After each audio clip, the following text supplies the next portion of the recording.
Soy la doctora Úrsula Frowein y en la clase de hoy vamos a compartir y a desarrollar las complicaciones que se pueden presentar a lo largo del puerperio.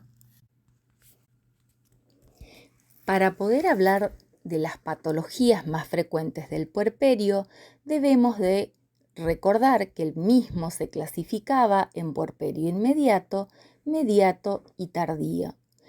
La importancia, además, del examen físico en las pacientes que se hayan cursando su puerperio inmediato y dentro del mismo específicamente la importancia del control adecuado de los signos vitales.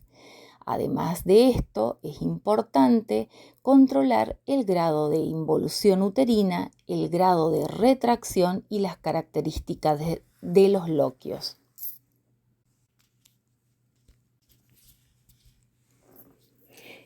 Hemos dicho que una de las complicaciones más frecuentes en el puerperio es la presencia de hemorragias.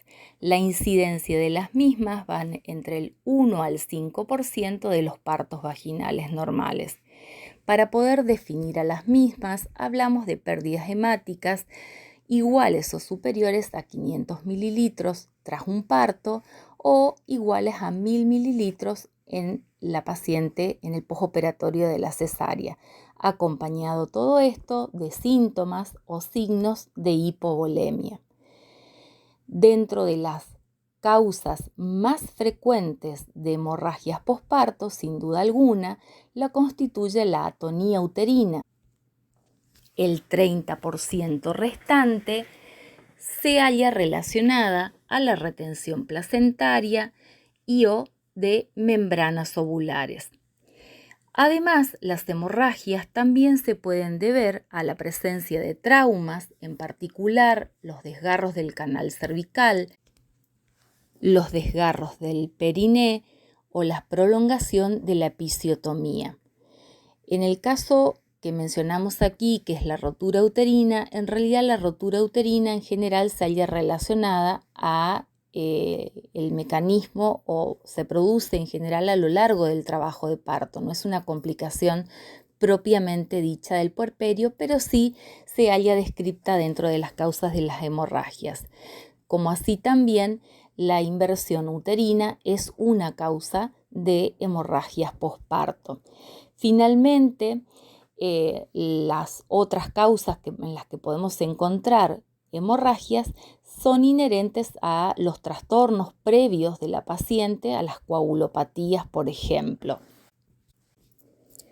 Una vez realizado el diagnóstico de cuál es el origen de nuestra hemorragia, debemos de implementar el manejo de las mismas con diferentes drogas con las que contamos hoy, como ser la oxitocina, la metilergonobina, los derivados de la prostaglandina y el tromboxano.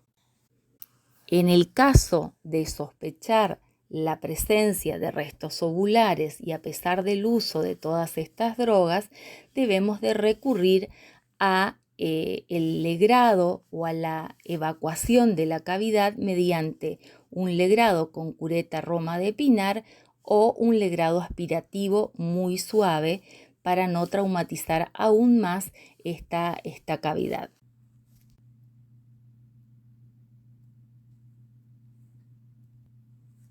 Para hablar de infecciones en el puerperio, en primer lugar debemos de definir qué es la fiebre puerperal y realizar el diagnóstico diferencial con diferentes patologías que pueden aparecer en el puerperio. La fiebre puerperal se define como un aumento de la temperatura igual a o mayor a 38 grados en 2 ocasiones separadas por 6 horas.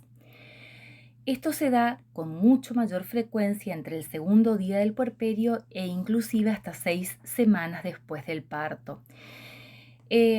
Dentro de los diagnósticos diferenciales, en primer lugar, debemos de plantearnos la hipertermia que presenta la paciente cuando se produce la subida de la leche.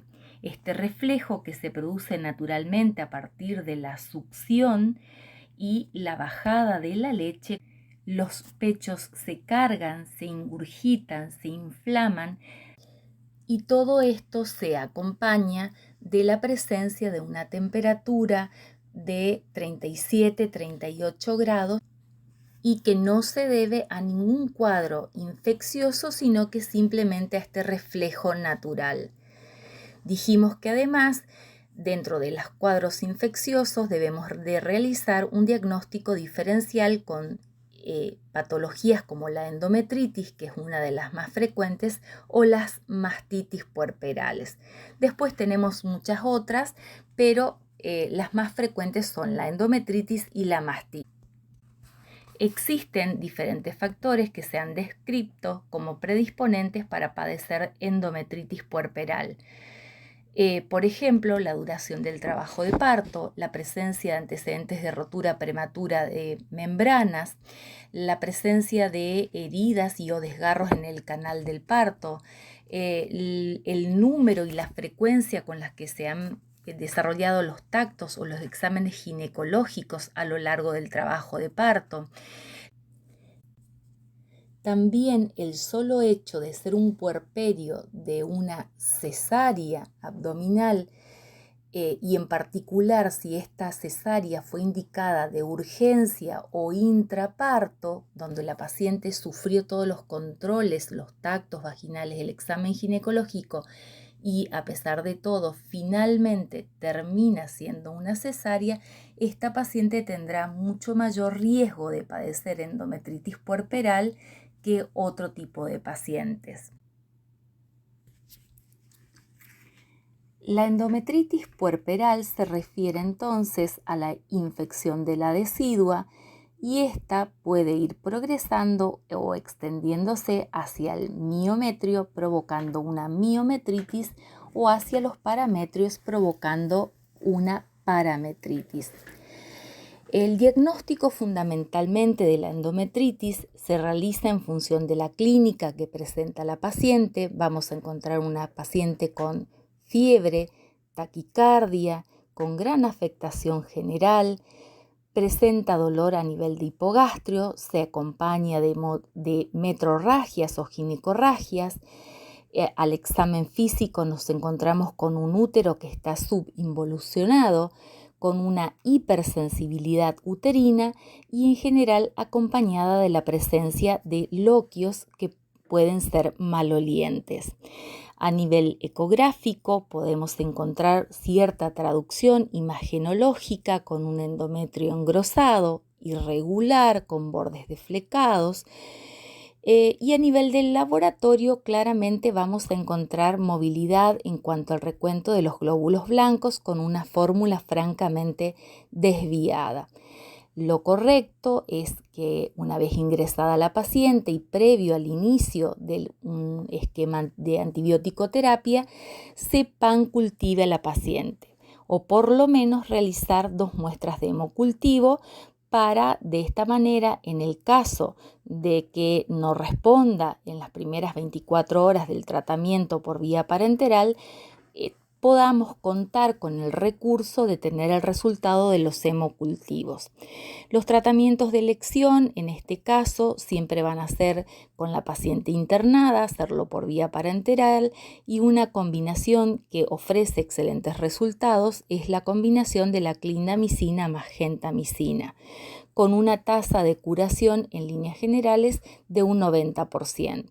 Eventualmente nos queda asociar ampicilina 2 gramos cada 6 horas en el caso de que la paciente sea portadora de estreptococo del grupo beta hemolítico y en el caso también de que no haya respuesta al primer esquema antibiótico instaurado. Una vez que logramos una respuesta adecuada, que consideramos que la misma se halla cuando la paciente se encuentra entre 24 y 48 horas sin presencia de fiebre, podemos rotar el esquema antibiótico hacia un esquema por vía oral, como por ejemplo con el amoxiclavulánico. En el caso de no tener respuesta positiva a nuestro tratamiento y si el diagnóstico por imágenes nos sugiere la presencia tal vez de algún tipo de restos ovulares y demás, También se encuentra indicado el legrado o el legrado por raspado o el aspirativo. A través de la histeroscopía también se puede realizar un legrado aspirativo y la evacuación si hubiera un foco infeccioso dentro de este endometrio. Otra de las patologías del puerperio que cursa con síndrome febril son las mastitis puerperales. Las mismas son muy frecuentes durante el puerperio, en general hasta las 6 semanas posteriores al parto. Cursan con un cuadro de dolor, calor local, eritema, son unilaterales y se acompañan de intensa inflamación. En general se hallan asociadas a la presencia de Staphylococcus aureus, Streptococcus piógenes y la galactie en menor frecuencia. Responden muy bien a la antibiótico-terapia. Dentro de las drogas de primera elección encontramos las cefalosporinas de primera generación. Y en el caso de haber resistencia, otro de los antibióticos que da muy buenos resultados es la clindamicina en dosis de 450 miligramos día cada 8 horas. En el caso de no resolverlo y que evoluciona a un absceso mamario, suele requerir acompañarse de un drenaje quirúrgico del mismo. En el caso de la mastitis puerperal, no requiere la contraindicación de la lactancia. Otras de las patologías que encontramos en el puerperio y que también están descriptas asociadas al síndrome febril son las infecciones de la pared, infecciones urinarias y dentro de las enfermedades tromboembólicas en particular podemos encontrar los cuadros de trombosis venosa profunda que se acompañan de fiebre, tumefacción y dolor en el miembro inferior. Finalmente, no nos debemos olvidar de otras patologías que no cursan con cuadros infecciosos, pero que sí adquieren una importante dimensión en el puerperio, como ser, por ejemplo, la depresión posparto.